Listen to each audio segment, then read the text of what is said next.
An international Survivor showdown might seem unlikely, but the idea isn't totally far-fetched. Here's how an O vs US All-Stars season could emerge. Of the English-speaking iterations of the Survivor franchise, the two most popular versions have yet to complete a full crossover, but that could change with a possible US vs Australia All-Star season. The American version of the show has been a reality television juggernaut since premiering in the summer of 2000. The first few seasons were enormous ratings hits, leading Survivor to be one of the most watched TV shows of its time, as well as a pop culture phenomenon. Although its mainstream popularity has decreased over time, Survivor is still a ratings hit and remains one of the most popular CBS shows. Australian Survivor, on the other hand, has had a less straightforward path to success. Capitalizing off of the immense popularity of the American version, the series premiered in 2002 on Network 9.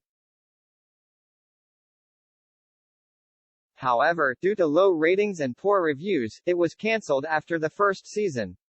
Network 7 debuted a Celebrity Edition in 2006, but like its predecessor, it also only lasted a season before cancellation.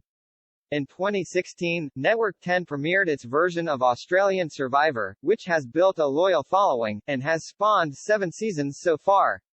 Fans of both franchises have long been clamoring for an international crossover All-Stars event between the US and Australian versions.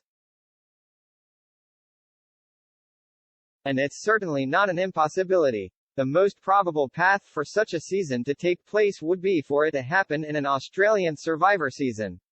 It's unlikely that the American version would invite Aussie Survivor vets to play on CBS, for a number of reasons, the most obvious being that the vast majority of American viewers don't have any familiarity with Australian Survivor. Therefore, they wouldn't be familiar with any of the players or their stories coming into the season. On the other hand, the US version of the show airs in Australia and has a sizable following in the country, so Australian Survivor fans would be far more likely to be invested in returning players from both franchises.